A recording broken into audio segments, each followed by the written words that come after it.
Humans need to feel a part of something larger than themselves. Something beyond immediate experience. I think what religion has done can be wrapped up in 3 words: belonging, becoming, and beyond. Religion's power, I think, lies in the fact that it offers people many routes to significance. We can find people seeking connectedness, people looking for larger meaning in life, people who are really searching for emotional solace and comfort, people who are trying to get more control of their lives. There's a growing interest from scientists to understand what is human flourishing and how do we get there. You're seeing more and more studies looking at the impacts of spiritual practices on a more flourishing life.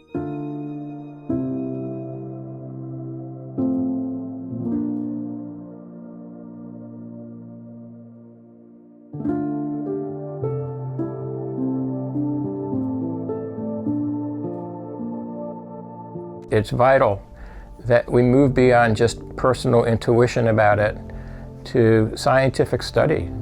Because religion and spirituality do contain, I believe, gold nuggets that can be mined more efficiently and effectively and brought to bear on people in their lives. Religion has done so many jobs for people, and those jobs are in flux. Over the last 20 years, we've seen a really drastic decline in the traditional indicators of religious belonging. So when, for example, Pew, a major polling institution, asks people, look at these boxes and tell me which religion are you, there's a really rapidly growing number of people, especially young people, who say none of the above. And we're seeing the decline in the number of congregations, the decline in the number of religious vocations. People are not looking to religious institutions for the kinds of wisdom and leadership that they used to, and that's been a slow burn of degradation of trust in those institutions. People increasingly are not willing to walk down the street on a Friday night or a Saturday or a Sunday morning and to engage a community in that traditional way. Especially younger generations, that's not how they receive information and community. However, you still have incredibly high numbers of people saying, I still believe in God or a higher power. 1 in 5 people who don't identify as anything religious still pray every day. In fact, the largest rising group in the United States are people who call themselves spiritual. Spirituality, I think of as this yearning for something sacred. We can think of the sacred including things like nature, virtues, love, compassion, gratitude. We can think of the sacred in terms of work, that our work may take on the quality and character of a vocation, which offers a deep meaning to our lives. Anything from music, the arts and crafts can take on sacred power and meaning. In that process of searching for, discovering, sometimes transforming that relationship with the sacred is the heart and soul of spirituality. The boundaries between secular and sacred are becoming increasingly meaningless. And we noticed that more and more people were engaging in communities that were ostensibly secular, whether fitness communities, justice groups, art and creative groups. But when you looked closely, it actually looked quite religious in terms of what was happening there. People were getting married. They were looking after one another through the biggest transitions of their lives. And so we started to look at really a much less a decline of religion and more a transformation of religion. Fitness communities are a really interesting place to examine the dynamic because on the one hand, fitness communities are about optimization. They're about a person establishing goals that they go to that place to try to meet, and a lot of them are about changing the way they look and feel. In some respects, these fitness communities begin to resemble traditional religious communities in the devotion that they inspire and the fidelity that they have for certain leaders and certain elements of those practices. The workplace is becoming a sort of distribution center for religious wisdom and practice in a way that you would never have expected to see in a more congregational era. There's certainly a multitude of reasons why we're seeing things like meditation and yoga show up in the workplace. I think it's not wrong to point to the benefit for the corporation. But I think you also see genuine care from people within these larger companies for their employees.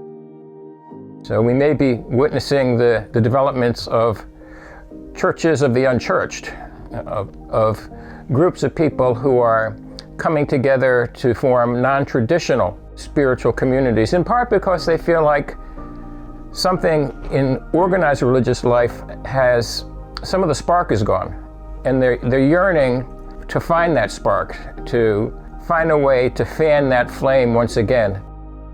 What's happening in this moment more and more is that people are unbundling particular practices out of the rest of the context of religion.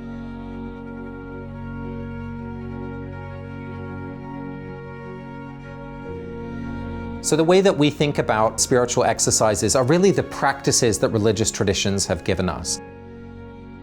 The practices themselves make up the kind of landscape of religious life. A really obvious example that we're all familiar with at this point is meditation, which gained a kind of secular language by being used in healthcare settings. So now it's really quite normal to see, even in a reality TV show, after someone's had an argument, they're sitting there doing some meditation, because that's the way that they've learned to cope with anxiety or stress. Even if they could never tell you, what are the noble truths of Buddhism, or what is the Eightfold Path. There's many examples. Yoga would be another really good one, of course, coming out of a Hindu context. People choosing their own point of pilgrimage, for example, rather than a traditional religious site, and making a journey that is around maybe exploring their own ancestral lineage. We're seeing them kind of assemble, almost like the home screen on an iPhone, assembling their meditation place, their sources of community singing over here, and kind of choosing the practices and the people that are important to them. And what you're seeing is an orientation towards these practices as tools or practices that help individual flourishing, that help your sense of well-being. If we look to religious tradition, there's so much to say about how we structure time, that there is a time for work and a time for rest. I love the tech Sabbath. Not being Jewish myself, the way I practice the tech Shabbat or the tech Sabbath is on Friday as dusk comes, I turn off my phone, I turn off my laptop, and then I light a little candle and sing a song that I grew up singing in summer camp. And it feels like kind of crossing the bridge into this time of rest, into this different type of time. And this is a practice that absolutely came out of a religious context, but is being practiced now far beyond it.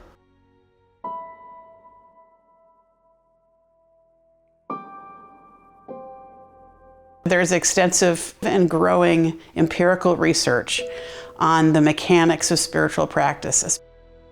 Science can't prove or disprove the existence of God. Science can't prove other ultimate questions, such as, is there life after death?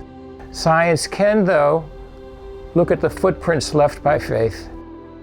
Literally hundreds of studies have been conducted that demonstrate that people who attend religious services more frequently experience a host of health and mental health benefits.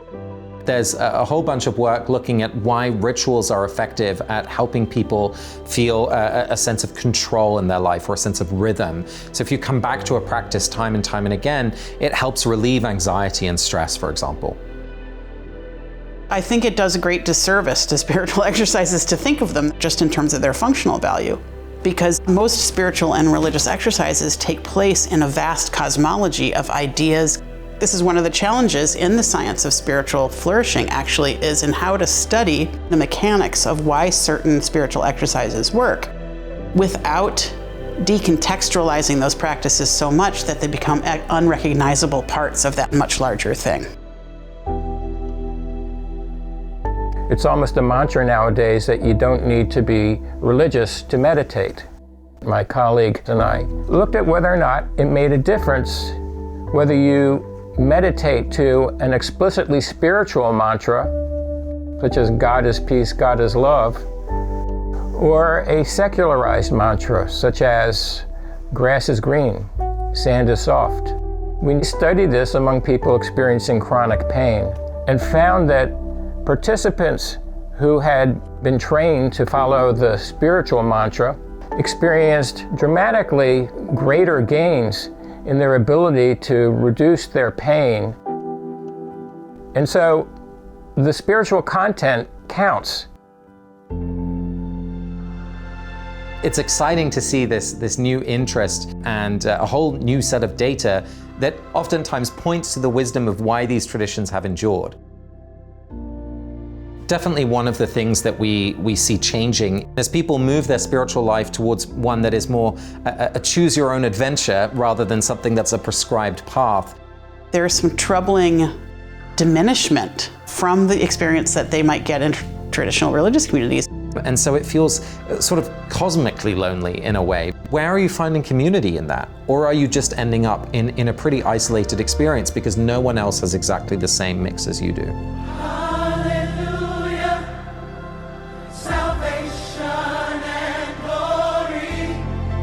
What will happen next? How will people continue to make meaning? I certainly think we're still in a real moment of change. If we're thinking about what that future kind of spiritual infrastructure is, it doesn't exist yet. Maybe little parts of it. Religion is always mutating and growing and shrinking and finding new ways to live. And I have full trust that it will continue to do so. I don't think that there's going to be any change to the fundamental human questions. Who am I? What do I do with suffering? How do I understand my place in the order of things? So in the midst of all that change, there is a kind of immutable human experience at the center that I think will not change and probably will never change.